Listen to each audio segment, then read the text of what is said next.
오늘도 우리 3부에 배우신 우리 성도님들, 특별히 명절을 맞이해서 고향을 찾은 우리 자녀들, 또 우리 가족들이 있습니다.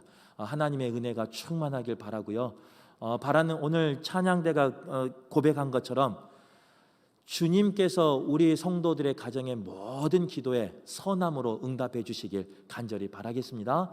또 온라인으로 예배하는 우리 성도님들도 동일하게 그 현장에서, 그곳에서 은혜가 충만히 차고 넘치길 간절히 바라겠습니다. 우리는 계속해서 사무엘상 말씀을 보고 있고요. 지난주에까지 8장, 오늘은 이제 9장의 말씀을 보고 있습니다. 특별히 9장의 말씀은요, 하나님께서 이스라엘 백성을 인도하신 것처럼 우리를 인도하여 주시는 하나님에 대해서 기록하고 있는 걸 볼 수 있습니다.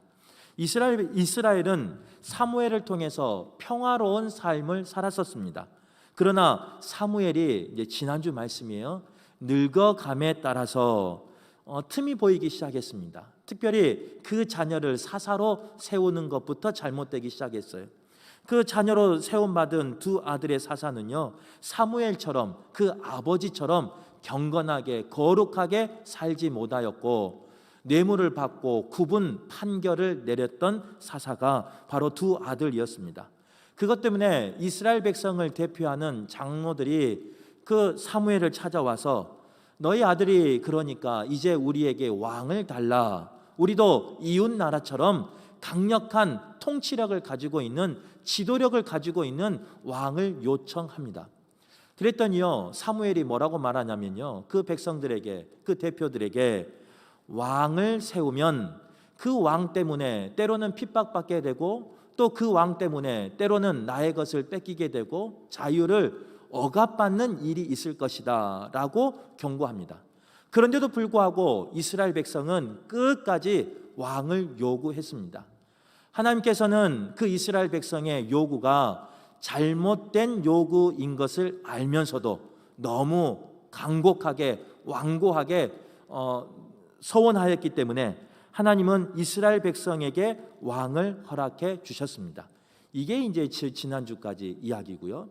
그 왕을 세워주신다라는 그 소식이 아마 이스라엘 백성을 대표하는 장로들을 통해서 12지파에 전해졌을 겁니다. 12지파 안에서 여러 가지 가정과 또 공동체 가운데 이제 우리도 이웃 나라처럼 왕을 세울 것이다 라는 소식이 전해졌어요.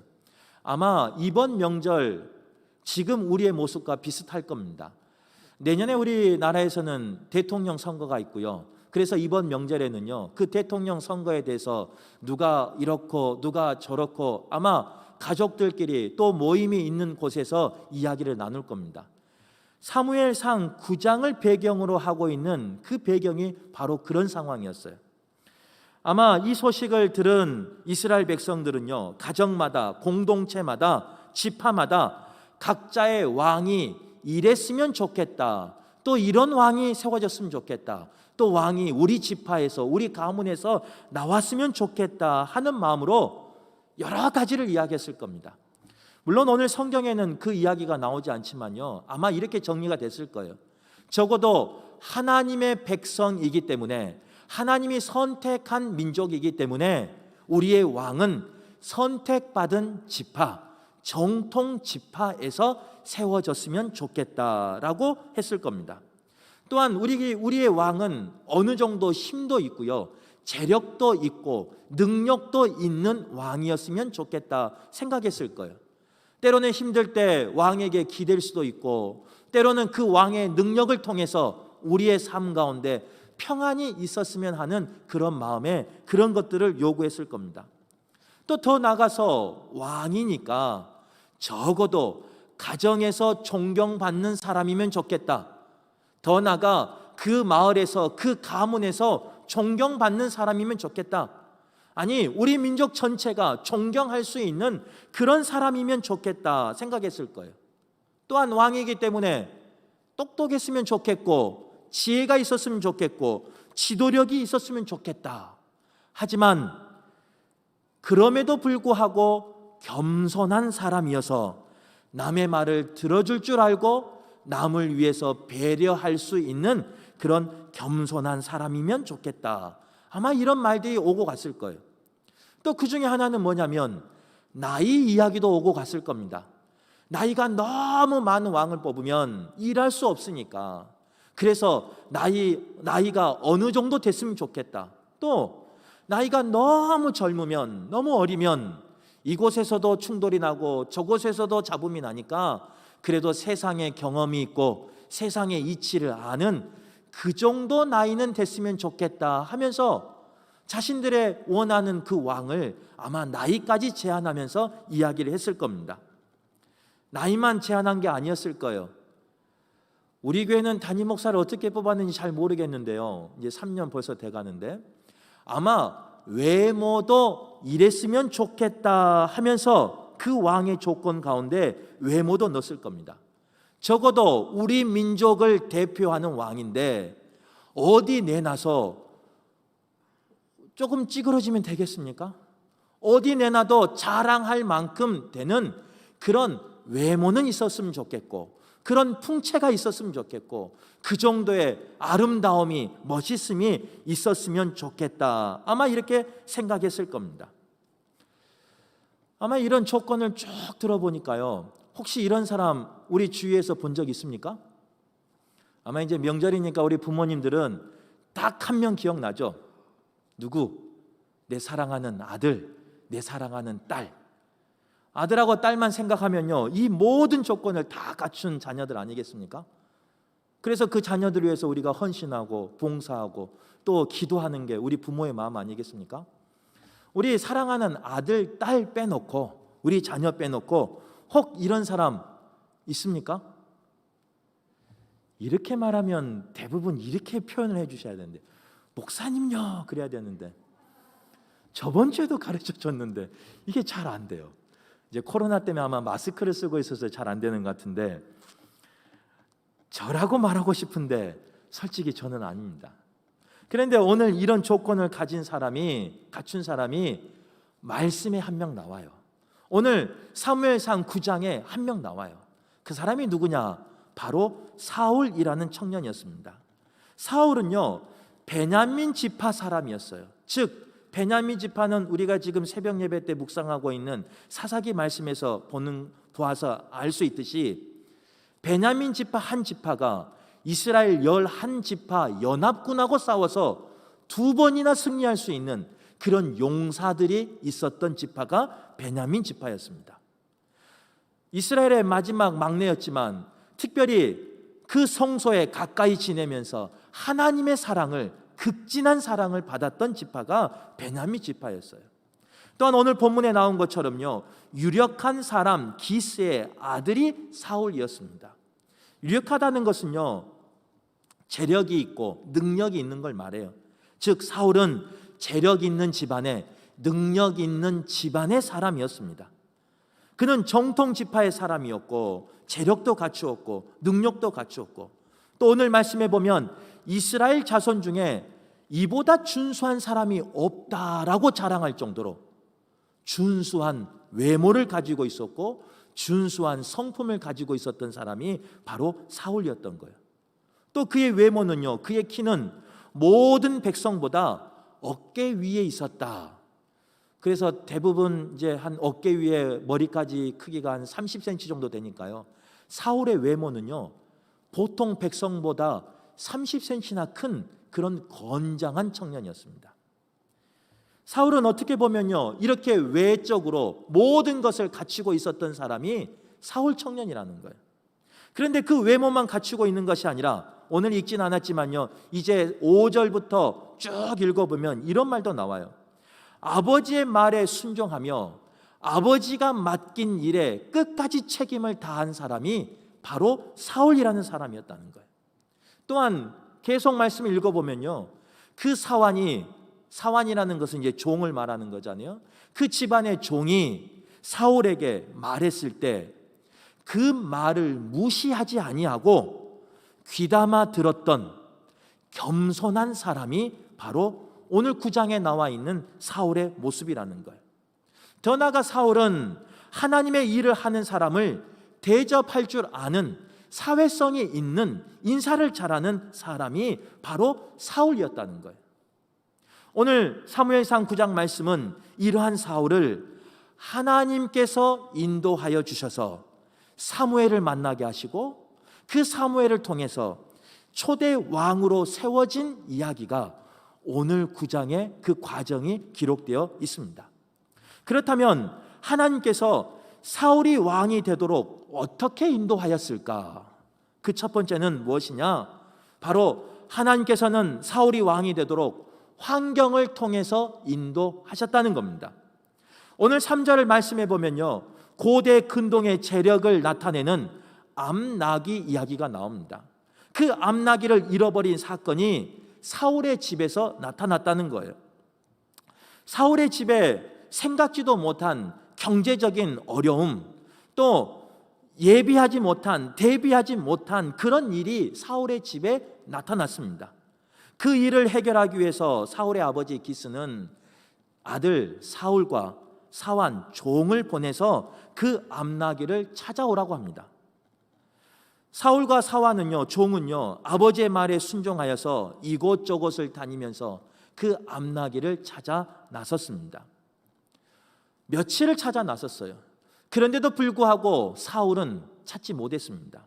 그래서 성경에 보면 사울이 찾아 헤맨 곳이 어디였냐면요, 에브라임 산지를 찾아 헤맸고요, 살리사 땅을 찾아 헤맸고, 사알림이라는 땅을 찾아 헤맸고, 또 베냐민 사람들의 온 땅을 찾아다니면서 무려 3일 동안 아버지 말씀에 순종해서 그 잃어버린 암나귀를 찾아다녔다는 겁니다. 근데 중요한 것은 그 3일 동안 이곳에서도 찾아다녔고 저곳에서 찾아다녔지만 사울은 찾지 못해요.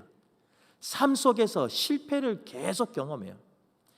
에브라임 산지에서도 찾지 못하는 실패를 경험하고요, 살리사 땅에서도 실패를 경험하고, 사알림 땅에서도 실패를 경험하고, 베냐민 사람이 사는 그 모든 땅을 돌아다니면서 실패하는 그런 경험을 했다는 거예요.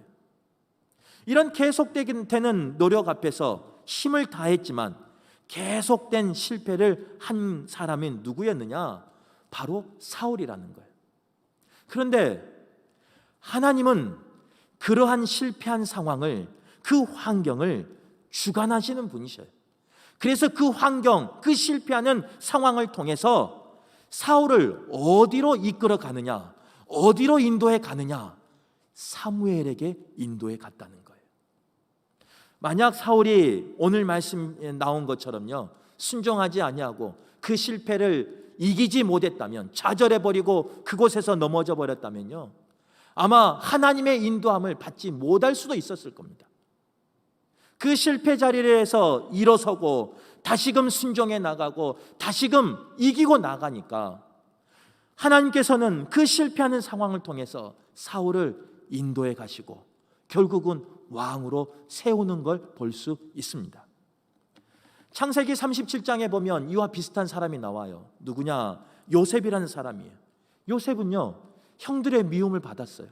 그래서 이웃 나라에 노예로 팔려가는 신세가 되어버렸습니다. 노예로 팔려간 것만 해도 원통하고 분통한데 가서 성실히 일하고 정말 하나님 앞에서 일하는 것처럼 충성되게 일했는데요, 또 그곳에서 억울한 누명을 써서 옥에까지 갇히는 일이 벌어집니다. 그의 잘못 때문이 아닌 누군가에 의해서 끌려 내려가지고, 누군가에 의해서 실패를 경험하고, 누군가에 의해서 그 늪으로 빠져진 경험이 바로 요셉에게 있었다는 거예요. 그는 정직하게, 성실하게, 충성되이 일했지만 그의 삶의 결과는요, 늘 실패였어요. 늘 낮은 곳으로, 그 처절한, 그 음침한 곳으로 계속 빠져드는 삶이었어요. 요셉만 그런 게 아닙니다. 신약에 오면요, 베드로도 그래요. 베드로는 밤새도록 수고하고 노력했던 사람이었습니다. 그런데 우리가 알고 있듯이요, 그 밤새도록 수고하고 노력했지만 베드로가 얻은 건 뭐였냐? 빈 배였어요. 수고하고 자신의 경험에 따라서 열심히 요령 피우지 아니하고 헌신하면서 가족을 살리기 위해서, 그 공동체를 살리기 위해서 열심히 일했지만, 노력했지만 정작 그가 얻은 것은 빈배라는 실패뿐이었어요. 그러나 우리가 그 실패 가운데 기억해야 될 게 있어요. 그건 뭐냐? 요셉과 베드로가 당한 그 실패 뒤에는요, 하나님의 계획된 섭리가 있었다는 겁니다. 하나님의 위대한 섭리가, 하나님의 역사가 그 뒤에 숨어 있었다는 거예요. 요셉의 실패를 통해서 가족이 구원받을 수 있었고, 민족이 기근에서 구원받을 수 있었습니다. 베드로의 그 빈배의 실패의 결과로 예수님을 만날 수 있었고, 예수님의 제자로 쓰임받을 수 있었던 거예요. 오늘 본문에 나온 사울도 마찬가지입니다. 아버지의 잃어버린 그 암나귀를 찾아 헤매면서 고생하지만, 실패하지만 그 속에서 누구를 만나게 되느냐? 사무엘을 만나게 되고, 그 사무엘을 통해서 한 청년에 불과한 사람이 이스라엘의 초대 왕으로 쓰임받는, 그런 기름 부음 받는 복을 누렸다는 거예요. 오늘 이 모습이요, 이 시대를 살고 있는 우리의 모습일 수도 있습니다. 최선을 다하고 노력을 다하고 있는 힘껏 달려왔지만, 때로는 우리에게 떨어짐이라는 실패, 때로는 우리에게 건강을 잃어버리라는 실패, 때로는 우리에게 여러 가지 상황 속에서 실패를 경험하는 우리의 삶이 이와 비슷하다는 거예요. 그런데 그런 우리에게 오늘 말씀은 소망이 되고 빛이 된다는 겁니다. 그것은 뭐냐? 그 모든 실패하는 상황을 통해서, 그 모든 환경을 통해서 하나님은 나를, 우리를, 우리 자녀를 인도하고 계신다는 거예요. 그러기에 우리는요, 낙심할 필요가 없어요. 그 자리에서 쓰러져서 눈물 흘릴 필요가 없어요. 하나님은 때로는 그 고통과 그 고난과 그 눈물을 통해서 내 사랑하는 남편을, 내 사랑하는 아내를, 내 사랑하는 자녀를 하나님의 뜻 가운데로 인도해 가신다는 거예요. 때로는 말을 안 들으면요, 몰아서라도 하나님이 그 자녀를 하나님의 백성으로 만드신다는 거예요. 오늘 성경 사무엘상 9장을 그냥 육안으로, 우리의 눈으로 읽으면요, 그냥 있을 법한 이야기예요. 우연히 일어난 일처럼 보여요. 하지만 오늘 이 사건을, 이 환경을 하나님 주신 영안으로 본다면 이것은 우연이 아니에요. 하나님의 계획이고 하나님의 필연이에요. 하나님이 그 사울을 세우시기 위한 하나님의 인도하심이에요. 우리의 삶 가운데 마찬가지예요. 때로는 사업의 문제 때문에, 직장의 문제 때문에, 자녀의 문제 때문에, 부부의 문제 때문에, 건강의 문제 때문에 우리가 실패하는, 또 우리의 환경이 눈물 가운데 있는 환경이 있을 수 있습니다. 하지만 그 모든 것은요, 하나님이 나를 찾으시는, 나를 부르시는, 나를 인도하시는 상황이라는 것을 기억하는 우리 모두가 되시길 간절히 바라겠습니다. 그래서 실패하고 그 어려운 곳에서 좌절하고 쓰러지는 것이 아니라, 그 속에서도 일하고 계시는, 그 속에서도 나를 주관하시고 인도하시는 그 여호와 하나님을 영의 눈으로 바라볼 수 있는 우리 모두가 되길 간절히 바라겠습니다. 특별히 타지에서 찾은 우리 귀한 우리 부모님들의 자녀들이 있을 것인데요, 그 자녀들이 그렇게 살았으면 좋겠어요. 타지에서 사는 게 얼마나 힘들겠습니까? 얼마나 외롭겠습니까? 하지만 그 모든 상황을 하나님이 주관하고 계신다는 것을 믿으시고, 하나님이 인도하고 계신다는 것을 믿으시고, 힘들고 어렵지만 견디며 승리하는 우리 모두가 되어서 우리 부모의 자랑 되시고 하나님의 자랑 되는 우리 모두가 되길 바라겠습니다. 두 번째로, 하나님께서는요, 사울이 왕이 되도록 사람을 통해서 인도하셨다는 거예요. 집을 떠난 지 사흘이 되었지만 아버지의 그 암나귀를 찾지 못했습니다. 문제를 해결할 수 없었습니다. 포기하고 돌아가려고 할 때 사환이, 종이에요, 종이 그 발걸음을 돌이킵니다. 저기에 가면 하나님의 사람이 있다고 하는데 한번 하나님의 사람을 만나는 게 어떻습니까? 신분상요, 이 사울이 종의 말을 안 들어도 아무렇지도 않아요. 어떻게 보면 당연한 일이에요. 종이 주인에게 조언하는 일은 없어요. 그냥 무시하고 가도 되는 일이에요. 그런데 사울은 어떻게 반응하느냐? 그 종의 말을 듣고 하나님의 사람을 찾아간다고 오늘 6절에 고백합니다. 그리고 8절에 가면서요, 뭐라고 말하냐면요, 하나님의 사람을 찾아가는데 어떻게 빈손으로 갈 수 있느냐? 그랬더니 사환이 뭐라 그러냐면요, 나에게 은 한 세겔의 4분의 1이 있으니까 이것을 가지고 갑시다 라고 말합니다. 그 가는 도중에 또 11절에 누구를 만나냐면 물 길르러 나오는 소녀를 만납니다. 그 소녀를 통해서 사울이 예배하러 왔다라는 소식을 듣게 돼요. 그래서 13절 말씀에 보면 그 소녀의 말을 듣고 14절에 드디어 사무엘을 만나는 걸 볼 수 있어요. 모르는 소녀였어요. 그냥 어린 소녀였어요. 그냥 어느 집에서 허드렛 일 하는 소녀였어요. 그런데 하나님께서는요, 그 사환 종을 통해서도 일하시고 모르는 소녀를 통해서도 일하신다는 거예요. 모든 과정에서 사람을 통해서 인도하시는 것을 오늘 본문 말씀은 이야기하고 있습니다. 열왕기하 5장 말씀에 보면요, 이와 또 비슷한 이야기가 나와요. 우리가 잘 알고 있는 문둥병 걸린 나만 장군 이야기입니다. 나만 장군은 강대국의 군대 장관이었습니다. 그런데 그에게 숨기고 싶은, 그 갑옷 뒤에 숨기고 싶은 비밀이 하나 있었어요. 바로 문둥병이라는 낫지 못하는, 어떻게 보면 저주받은 병을 그는 가지고 있었다는 거예요. 그런데 그 문둥병 걸린 나만 장군에게 누가 이야기하냐면요, 그 집에서 일하는 하인, 이스라엘 출신의 작은 소녀가 이야기를 해줘요. 우리 고향에 가면 선지자를 보여주면 그 선지자가 고칠 수 있는데. 한 나라의 군대 장군이니까요, 그 종의 그 심부름하는 그 작은 소녀의 말을 무시해도 됐습니다. 그런데 이 나만 장군은 그 소녀의 말을 들어요. 그리고 어디를 찾아가느냐? 그 이스라엘로 찾아가는 거예요. 찾아갔는데 또 문제가 생겨요. 나만 장군이 많은 재물을 가지고 그 엘리사 선지자를 만나러 왔는데 엘리사 선지가 만나주지 않아요. 그냥 처방을 내려주는 게 요단강에 가서 몸 7번 씻어라. 나만 장군이 얼마가 화가 났는지요.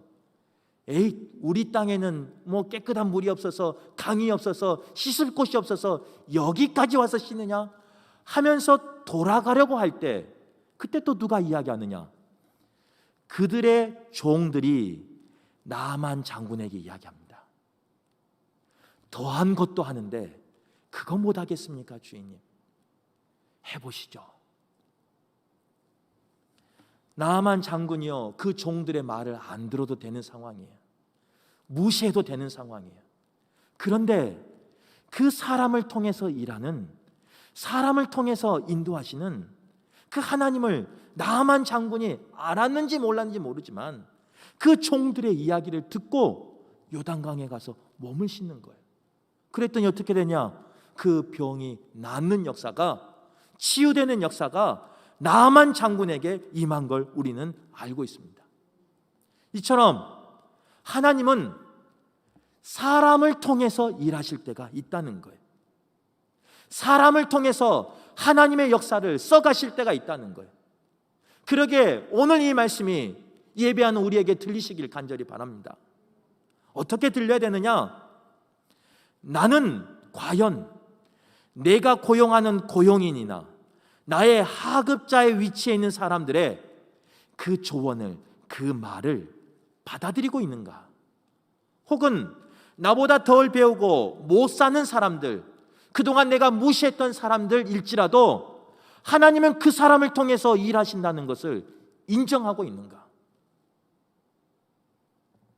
바라기는 우리의 신앙인들이요, 신분이나 지위나 나이나 성별이나 학식이나 어떤 권세와 관계없이 하나님이 어느 누구도 쓰실 수 있다는 것을 인정하시고 아무리 작은 자일지라도 아무리 무시하고 싶은 사람일지라도 그를 통해서 일하시는, 그를 통해서 말씀하시는 여호와의 하나님의 음성을 듣는, 그리고 깨달아 알 수 있는 우리 모두가 되길 간절히 바라겠습니다. 종의 말을 들었던 사울이요, 평범한 사람에서 이스라엘의 초대 왕이 된 것을 기억할 수 있기를 바랍니다. 종의 말을 들었던 나만 장군이 자신의 평생 숨기고 다녔던, 숨기고 싶었던 그 고칠 수 없었던 문둥병을 깨끗하게 치유받았다는 것을 기억하는 우리 모두가 되시길 간절히 바라겠습니다. 그래서 이번 명절이요, 그런 명절 됐으면 좋겠어요. 오늘 말씀처럼 환경을 통해서 하나님은 말씀하시고 사람을 통해서 나를 인도하신다는 것을 기억하는 명절 됐으면 좋겠어요. 이렇게 이제 결단하고 한번 가보세요. 오늘 이제 집에 돌아가면요, 죄송하지만 어떤 일이 기다리고 있느냐? C자 들어가는 부모님들이 기다리고 있습니다. 이 가족들이 기다리고 있어요. 알아요. 그 C자 들어가는 가족을 통해서, 그 환경을 통해서 하나님이 나에게 말씀하실 걸 알아요. 그리고 하나님이 나를 인도하실 것을 들어서는 알아요. 그런데 막상 예배드리고 그곳에 가면요, 모든 걸 다 잊어버려요. 그래서 그곳에서 하나님의 음성을 들어야 되는데, 하나님이 나에게 결단하기를 원하는 것을 발견하고 내가 정결하게 거룩하게 구별돼야 되는데, 그곳에 가면요, 내 이 마음속에서 감정이 그냥 화산 폭발하듯이 폭발해버려요. 감정에 쌓이면 하나님의 음성을 들을 수 없습니다. 환경을 통해서 일하시는 하나님을 만날 수 없습니다. 또 마찬가지예요. 요즘은 C자 들어가는 부모님만 그런 게 아니답니다. 때로는 내 옆에 자는 남편이, 아내가, 또 그동안 보고 싶었던 우리 자녀들이 이 부모의 마음을 긁어버릴 때가 있대요. 우리 며느리가 내 마음을 긁어버릴 때가 있대요. 그때 기억하시기를 바라요. 내 마음을 아프게 하는 그 사람일지라도 하나님은 그 사람을 통해서 일하신다는 거예요. 그러기에 그 환경에 그 사람에게 집중하지 마시고 그 환경을 통해서, 그 상황을 통해서, 그 사람을 통해서 말씀하시는 하나님에게 집중하는 그런 명절 되시길 간절히 바랍니다. 그러면 이번 명절이 환경은 안 바뀌어요. 죄송하지만 그 사람이 그 사람이에요. 그런데 그 속에서 하나님의 음성을 발견하는 내가 변하면요, 우리 가정이 변하고요, 우리 가문이 변할 줄 믿습니다. 그런 복된 명절 되시길 간절히 바라겠습니다.